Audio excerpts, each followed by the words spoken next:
Bonjour, la question est de savoir quelles sont les mémoires qui sont en moi qui vont attirer certaines situations qui me sont toxiques. Donc, plutôt que de travailler sur la situation toxique, parce qu'une fois qu'on en a libéré une, il y en a une autre qui va venir et une autre, tant que ces mémoires à l'intérieur de nous qui sont dues à notre passé, donc des mémoires souvent de notre père ou notre mère, sont pas nettoyées, eh ben, on va reproduire dans le réel des relations toxiques. Voilà, parce que notre inconscient est très malin. Notre inconscient est quelqu'un qui adore le connu. Il déteste l'inconnu. Donc, si on se retrouve avec des situations qui nous plaisent pas, du style, se faire, par exemple, comment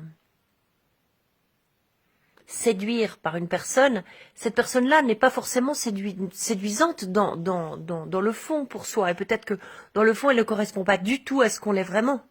Mais par contre, ce qui va nous séduire chez cette personne, c'est le souvenir de papa ou maman qui, par exemple, m'utilisaient pour leur vie parce que c'était des gens toxiques déjà au départ. C'était des gens pas bien, malades, etc. Donc, mon inconscient va adorer rencontrer des gens toxiques, inconscients, malades. Donc la seule façon de s'en sortir, c'est de pouvoir déjà savoir ce qu'on ne veut pas, hein, identifier ce qu'on ne veut pas, parce qu'on va quand même sentir que ces personnes qu'on attire ou qui nous attirent, mais qu'on attire souvent, ne correspondaient pas à ce qu'on est. Donc ça sert à rien aussi de leur dire tu ne me corresponds pas, parce qu'on va renforcer le lien toxique.